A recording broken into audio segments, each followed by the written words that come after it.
Legal advocate ચેનલમાં આપનું સ્વાગત છે।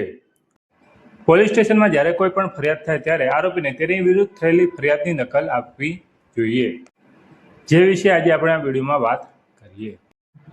ગુજરાત હાઈકોર્ટે જમીન વિવાદ અને સિવિલ કેસોમાં પોલીસની સત્તા અને સામાન્ય નાગરિકોના અધિકારોને લઈને એક ખૂબ જ મહત્વનો ચુકાદો આપ્યો છે।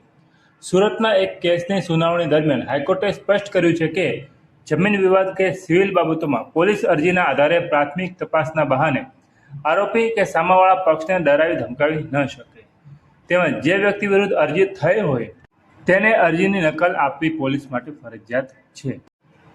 સુરતના એક જમીન વિવાદના કેસમાં સુરત ક્રાઇમ બ્રાન્ચ અને ચોક બજાર પોલીસ સ્ટેશનમાં એક અરજી થઈ હતી।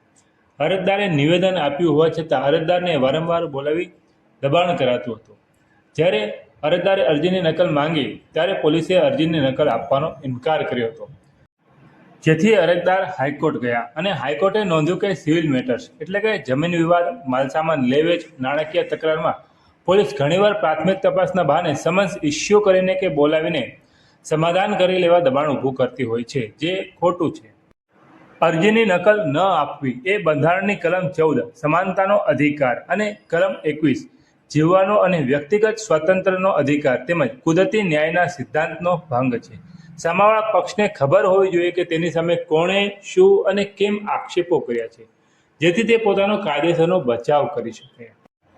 આરટીઆઈ હેઠળ પણ તપાસ ચાલુ હોવાનું કહી નકલ ન આપવી એ સામાન્ય નાગરિકો પ્રત્યે પોલીસનું ખોટું વલણ છે। જો કોઈ વ્યક્તિ ખોટા આક્ષેપોવાળી અરજી આપીને પોલીસને ગેરમાર્ગે દોરે છે તો તે ગુનો બને છે અને આવા કિસ્સામાં ભોગ બનનાર વ્યક્તિ ખોટી ફરિયાદ કરનાર વિરુદ્ધ કાયદેસર પગલાં લઈ શકે છે। આપણે આવા જ કાયદાને લગતા વિડીયો તેમજ નવા આવનાર જજમેન્ટ લાવતા રહીએ છીએ, જેથી લીગલ એડવોકેટ ચેનલ સબસ્ક્રાઇબ કરો અને કોઈ પ્રશ્ન હોય તો કમેન્ટમાં જણાવી શકો છો। થેન્ક યુ, આભાર।